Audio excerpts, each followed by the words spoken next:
우리는 벌써 잠언 13장에 접어들었습니다.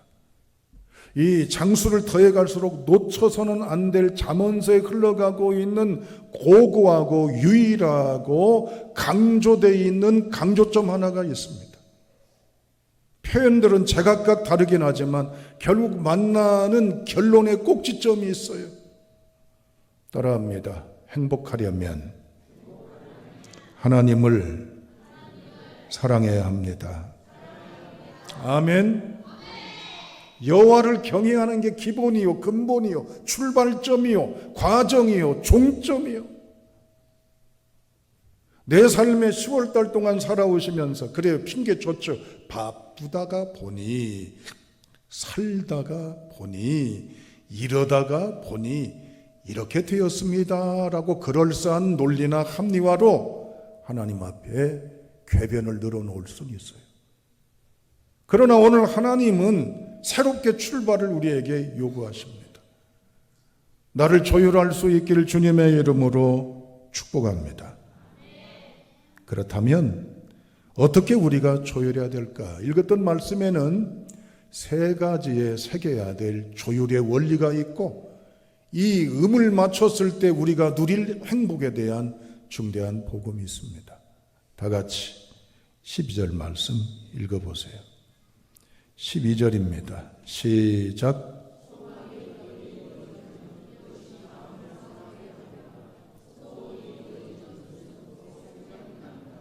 아멘. 소망, 소원. 소망이 있어야 소원이 성취가 되고 소원이 있다면 소망이 있는 거고 상호 유기적이고 연관성이 있는 거예요. 여러분 묻습니다. 여러분의 말투에서, 표정에서, 삶의 모습 속에서 소망이 있으세요?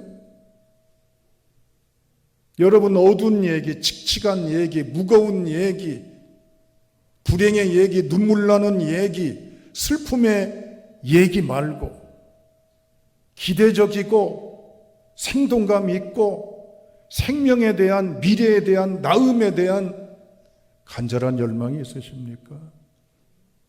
우리가 살아가는 세상을 바라보십시오. 나를 포함해서 수많은 익명의 다수의 사람들이 살아가면서 그들이 뿜어내는 말, 그들이 보여주는 행동, 그들이 펼쳐지는 분위기, 우리가 볼 때는 살만한 세상, 가슴이 막 뛰고 흥분되고 기대감이 되는 세상 속에 살고 있나요? 여러분, 안타깝게도 우리 미래세대라고 하는 청소년들 4명 중에 1명은 죽고 싶다는 겁니다. 이 말을 어떻게 생각하십니까?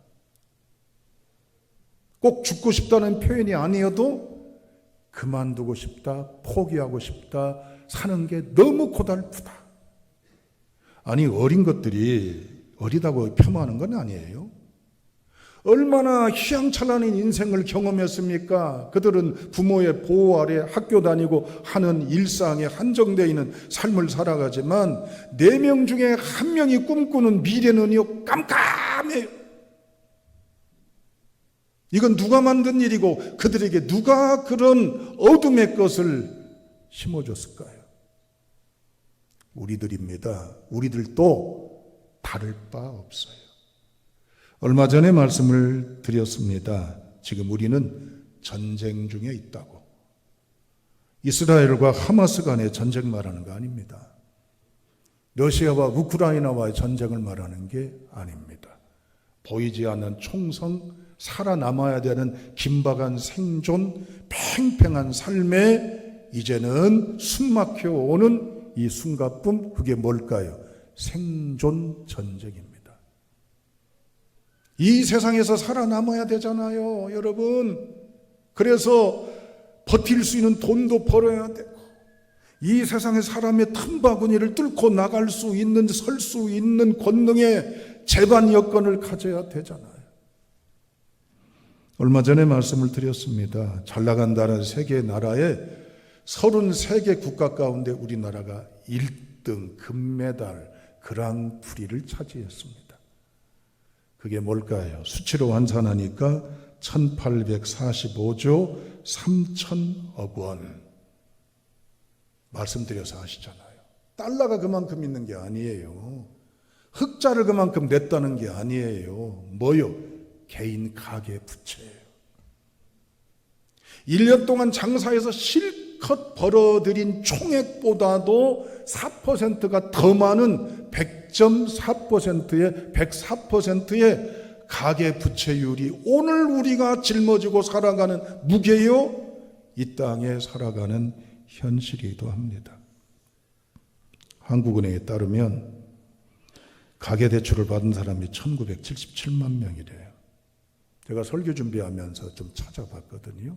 9년 전에 개인당, 여러분이 지었던 지지 않았던 평균 개인당 빚이 4,600만 원이에요. 대박. 그런데 9년이 흐른 지금 얼마인 줄 알아요? 5,800만 원이에요.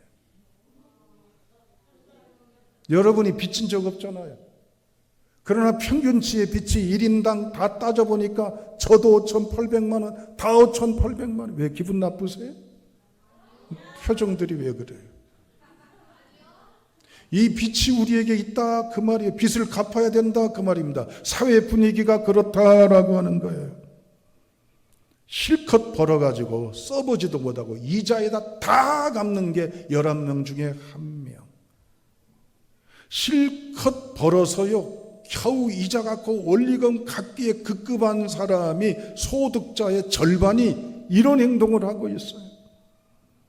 그러니까 매일마다 일당받는, 송구합니다마는 근로자만 또 못한 바닥 인생을 살아가는 게 이 시대에 부닥쳐 있는 오늘 우리들의 모습이기도 합니다.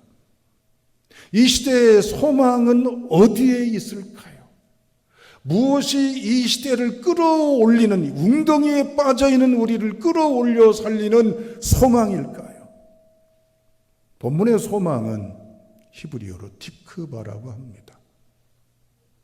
히브리어에서 말하는 티크바는 여러 차례 말씀을 드렸어요. 따라합니다. 줄, 끈. 그렇습니다. 줄이고 끈이다라고 하는 거예요. 이건 잡고 갈 끈인데 어떤 끈이냐? 이것이 가늘든지 강하든지 얇든지 두껍든지 깜깜해서 앞이 뭔지를 모르는 그곳으로 나를 이끌어가는 끈.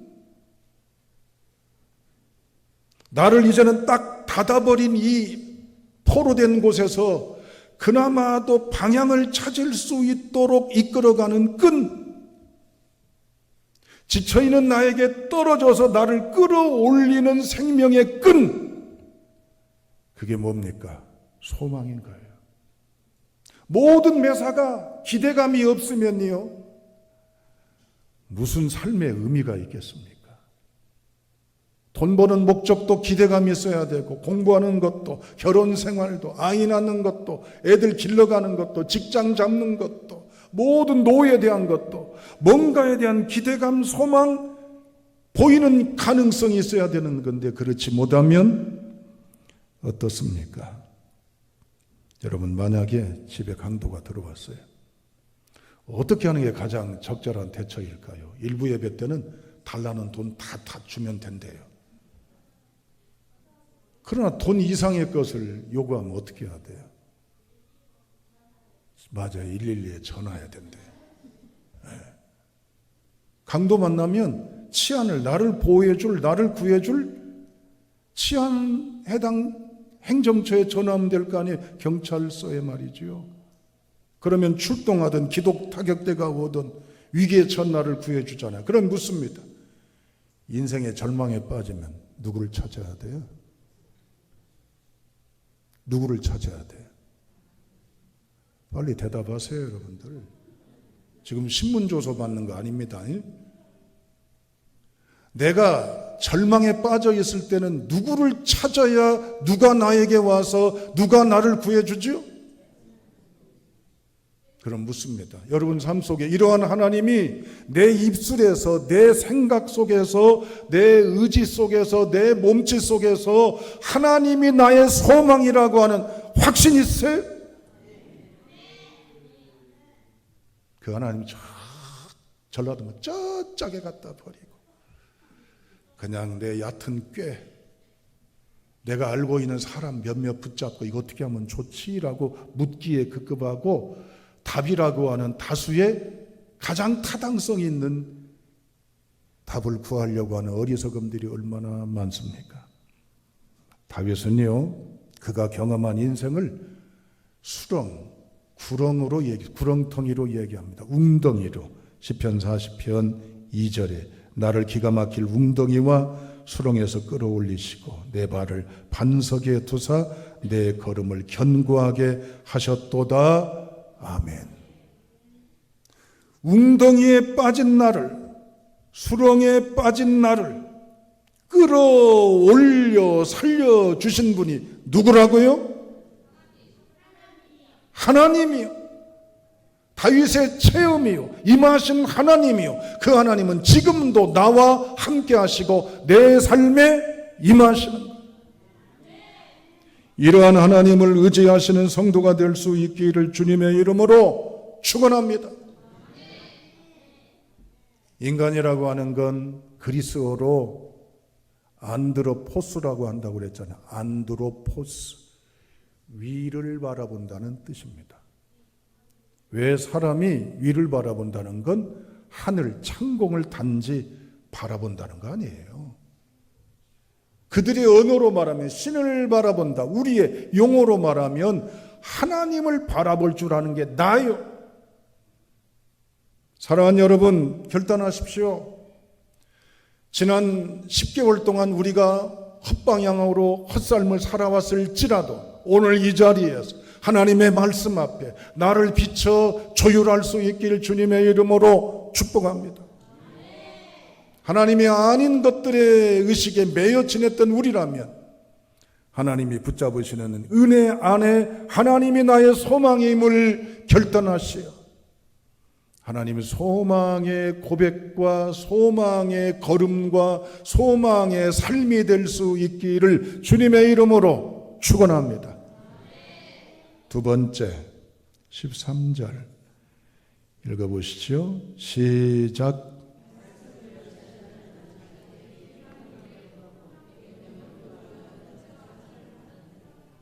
말씀을 멸시하는 자는 자기에게 패망을 이루고 계명을 두려워하는 자는 상을 받느니라. 말씀, 계명 같은 거죠. 따라합니다. 나에게서 말씀의 소리가 나는가? 아멘. 생각을 해보세요. 내 마음속에, 의식 속에, 의지 속에 말씀이 기준이 되고 말씀이 힘이 되고 말씀이 근거가 되는가? 아니면 세상의 잡다한 행복론, 출세에 대한 것, 여러 방법론, 여건이 기준이 되고 보통 사람이 살아가는 유행의 사상이 기준이 되는가? 말씀인가? 세상적인 것인가? 구분할 수 있기를 주님의 이름으로 축복합니다. 미국의 한 보험회사 관리 감독관이었던 하인 리라고 하는 분은요, 이제 산업재해에 대해서 상담해주고 해결해주는 보험사입니다. 공장이라든지 여러 산업 현장에서 사고가 일어나는 걸 현장에 직접 참여해서 임상으로 조사 해결하다 보니까 공교롭게 얻어지는 공통적인 원리 하나를 발견하게 됐어요. 그게 뭐냐? 1대 29대 300입니다. 이걸 가리켜서 하인리 법칙이라고 해요. 무슨 말이냐면 쉽게 말하면 이 얘기입니다. 자, 누가 산업재해를 당했어요. 일하다가 어떠한 모습으로든 이제는 다쳤어요.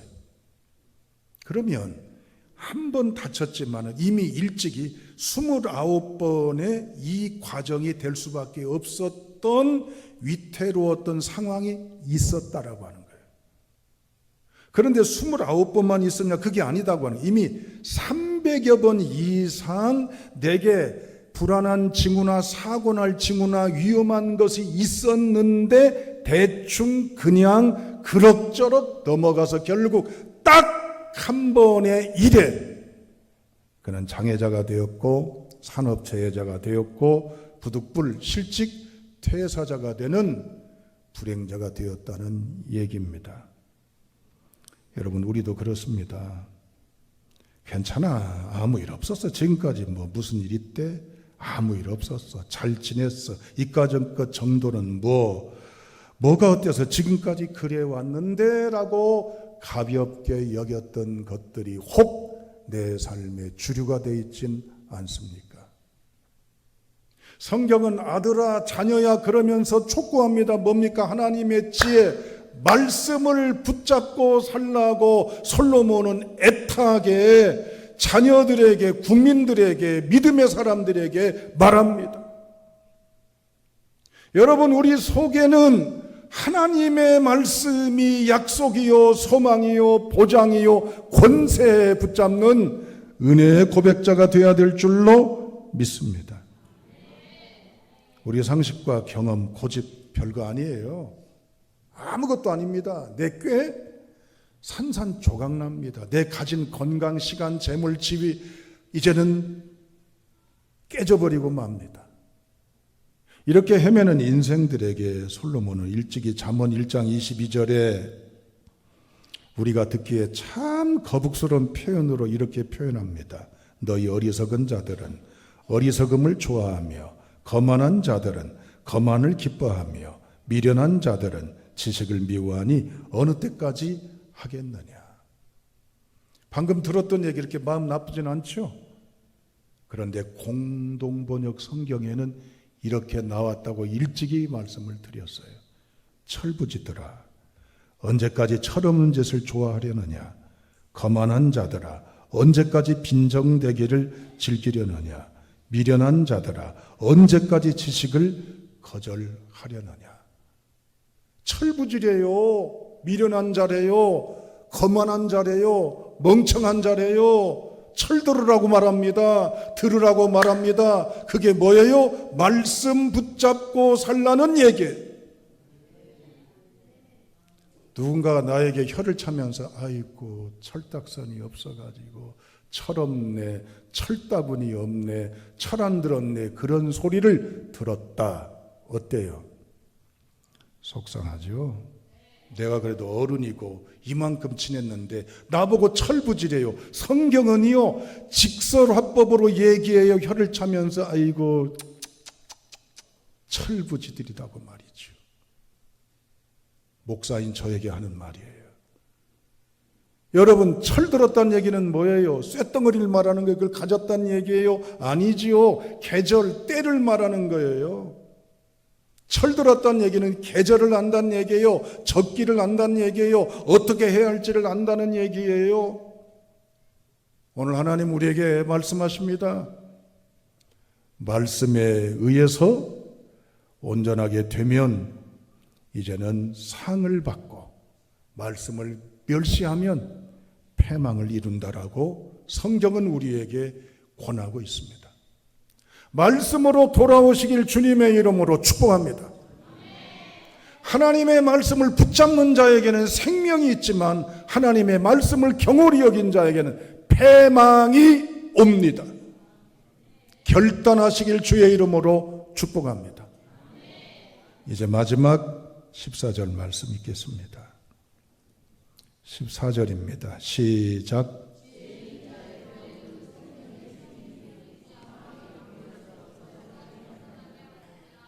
아멘. 뭐가 나왔을까요? 지혜입니다. 지혜. 첫째, 소망. 둘째, 말씀. 셋째, 지혜. 내 속에서 지혜의 소리가 나는지를 점검하시기를 축복합니다. 여러분, 이 지혜는요, 사리 분별하는 것 맞아요. 그러나 단순한 처세법, 행복법, 돈 버는 법, 잘 살아가는 법 이런 게 아니에요. 지혜라고 하는 것은 메소포타미아 문명에도 있었고 애굽 문명에도 있었어요. 거기에 있는 지혜들은요, 아까 말씀드린 행복을 위해서 처신하고 선택하고 판단하는 하나의 안내서이기도 해요. 그러나 오늘 이 잠언서는 지혜서입니다. 이 지혜서는 뭔 줄 아세요? 네가 돈 못 벌어도 네가 지위가 없어도, 네가 세상에서 별것 아닌 존재여도 똑바로 올바로 제대로 바르게 살아라. 이게 지혜예요. 하나님의 지혜는 그거예요. 네가 무명자라도 무시당해도 세상에 관심을 너한테 두지 않아도 너는 그곳에서 똑바로 올바로 온전히 살아가도록 하나님에게 중심을 정하며 살라. 이게 잠언이 강조하는 지혜입니다. 아멘. 그러려면 사람 눈치 보지 마세요. 누가 나를 뭐라고 하는가 굉장히 민감하지요. 누가 나는 남에게 어떻게 비춰지는가 참 민감하지요. 누가 나에게 이제는 어떻게 평가하는가, 어떤 소리 하는가 민감하지요. 그러니까 처세가 나오는 거요. 그러나 본문은 그렇지가 않아요. 이것에 연연하고 눈치 보고 의식하지 말고 하나님을 구분하며 바르게 걸어가라, 그 말이에요. 이제 결론입니다. 설교 준비하면서 연관되어 있는 내용들을 두루 찾다가 요 근간에 나온 노래 별로 살아야 한다는 포레스트라고 하는 CCM 가수가 부른 노래 하나 말이 가슴에 박혔습니다. 노랫말을 소개드리고자 합니다. 제목 별로 살아야 한다. 별로 하는 것이 많지 않아도, 별로 가진 것이 많지 않아도 별로 살아야 한다. 이 땅 위에 주가 주신 날 동안 밤하늘 반짝이는 아름다운 별로 살아야 한다. 세상이 나를 알아주지 않아도 세상을 보듬고 소외된 자들과 가난한 자들과 함께 이 세상을 아름답게 가꾸며 별로 하는 것이 많지 않아도, 별로 가진 것이 많지 않아도 별로 살아야 한다.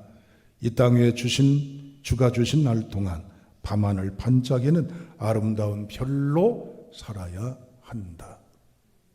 무슨 의미일까요? 별로 하는 일 없어요. 별 볼 일 없는 사람이에요. 별로 가진 것이 없어요. 별나지 않아요. 그런데도 별로 뭐요? 스타. 하늘에 떠 있는 별처럼 빛나는 존재로 살아야 한다라고 주 믿는 백성들을 향한 권면과 또한 축복의 노래입니다.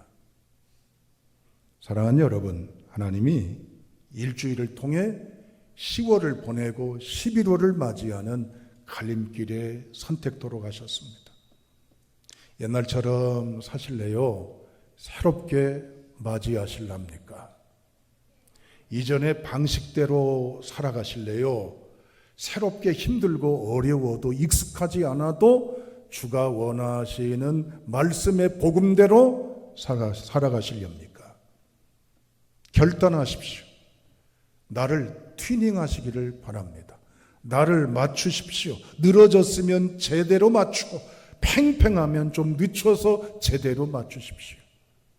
끊어졌으면 다시 끼워 넣어서 맞추고 틀어졌으면 다시 고쳐서 맞출 수 있기를 주님의 이름으로 축복합니다. 소망의 고백이 나올 수 있기를 바랍니다. 오직 말씀이기를 바랍니다. 오직 하나님을 의지하고 의식하는 지혜자의 삶으로 별처럼 살아갈 수 있기를 주님의 이름으로 축원합니다. 결단하신 저와 여러분들은 바로 행복자이고 행복할 것입니다. 믿음으로 나가시는 꿈의 성도들이 다 되시기를 주님의 이름으로 축원합니다.